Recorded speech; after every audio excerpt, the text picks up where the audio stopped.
from every shore. Diidii, Storyfire, hear them roar. Oh. Have you ever heard someone say, "You're pretty, but you're too big"? How does that make you feel? Today, I'm sharing the real story of three women, Sarah, Joy, and Linda, who faced harsh words, secret struggles, and a dangerous weight loss journey. Their fight for acceptance, self-love, and truth will surprise you. Watch till the end to hear what they discovered about beauty, pain, and strength.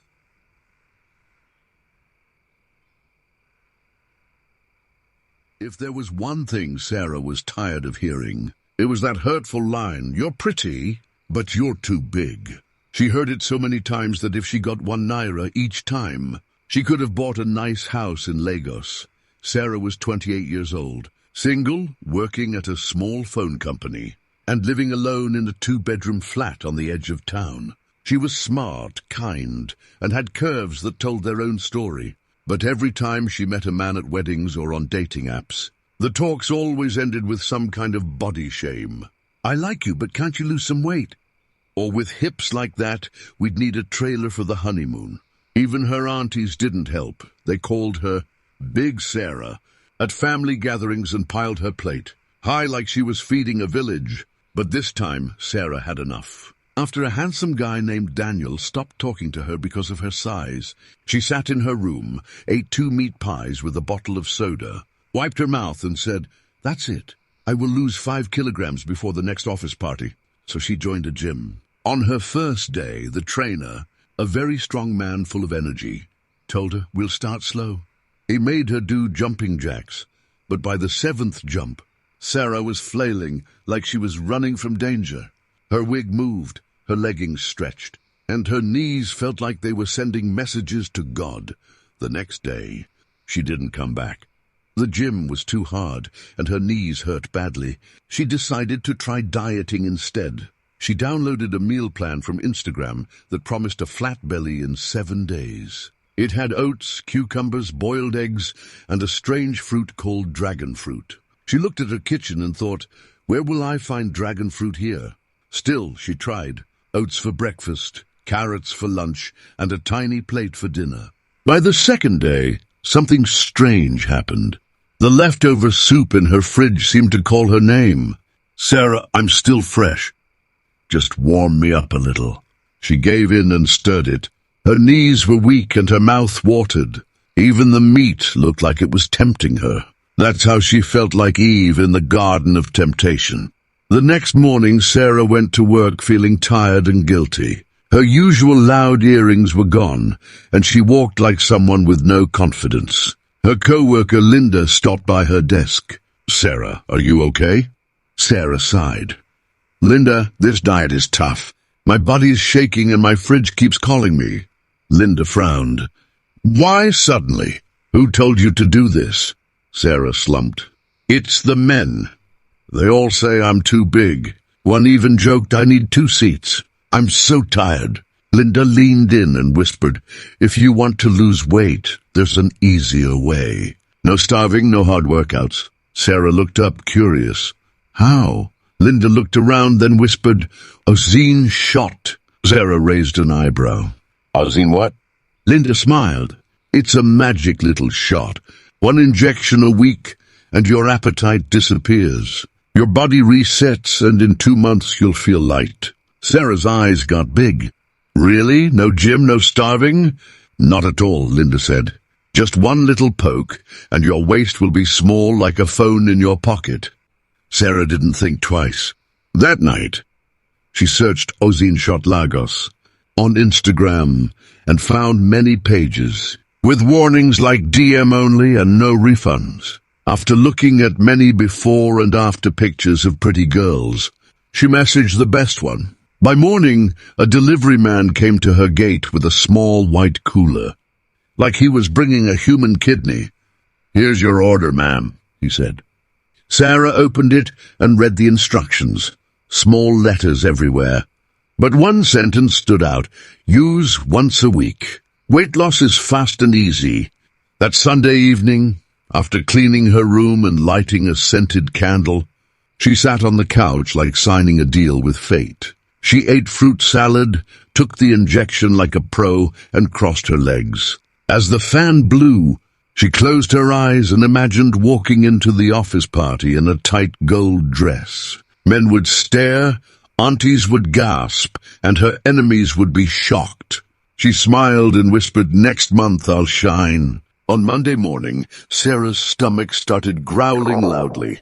At 6:45 a.m. it was quiet but hungry. By 7:30, louder. By 8:15 it sounded like a whole concert, then twisting and bubbling. A loud sound, like a broken generator starter cord. Sarah held her belly and wondered if the fat inside was giving up. She wore her office dress and went to work. By 11 a.m., she had been to the bathroom 3 times, each time feeling weak. She walked slowly, like someone who lost a big fight. At lunch, her friend Kioma smiled. "How is it going? Is it working?" Sarah forced a smile. "Yes, I think I'm melting inside and out." What Sarah didn't know was she had stepped into the dangerous world of Ozine, shot, and was about to bring someone else into it. Sarah went to a baby shower in Lekki, an event with rice, snacks, and lots of advice no one asked for. She wasn't close to the mother, but her mom said she had to represent the family. So she put on her smaller pants, tightened her waist trainer, and put on makeup. Halfway through, her stomach protested again. She excused herself and came back looking tired. That's when she saw Joy sitting quietly with her baby, wiping tears and eating puff-puff like punishment.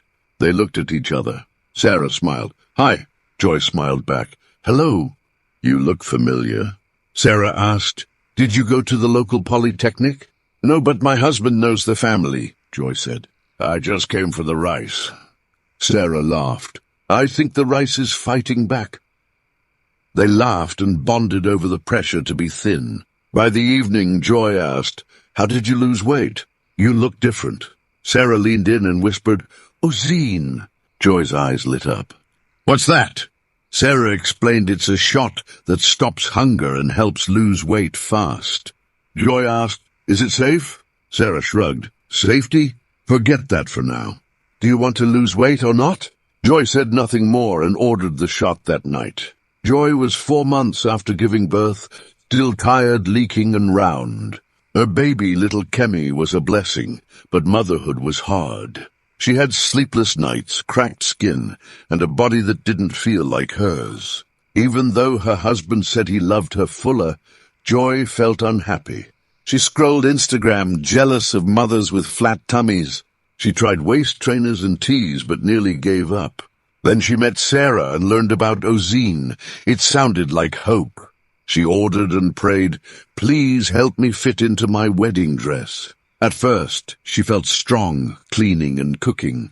But by day 3, hunger and strange dreams came. One night, a faceless woman whispered, "Stop shrinking what God gave you." Joy woke sweating but didn't tell her husband. By the end of the month, her milk dried up, and her baby cried more. Still, she kept going, believing beauty had a cost. Meanwhile, Linda's weight loss was from heartbreak. She was curvy and full of life, loved food, especially yam and soup. She met Femi, a tall, fit man, who called her Slim Queen even before she was slim. Femi pushed her to skip meals and change clothes. When his friends joked about liking thick girls, Femi laughed embarrassedly, making Linda feel worse. She started dieting and walking but felt no peace. Femi became distant and unfaithful, breaking her spirit. One day, Linda caught him with another woman and left broken, losing Joy along with weight. At a women's seminar, Sarah, Joy, and Linda met again. They shared stories, laughed, cried, and decided to start a podcast called Wajala Waits to tell the truth about weight loss. Their honest talks about body pressure, stress, and self-love touched many. Their podcast went viral, helping many women find peace with their bodies. Thanks so much for watching this story. If it spoke to you or someone you know, please share it with your friends and family. Let's keep the conversation going. Leave your thoughts and experiences in the comments below. Don't forget to like this video and subscribe for more real stories like this one. Remember, Your worth isn't defined by a number on a scale. Love yourself at every size. Until next time, take care and stay strong.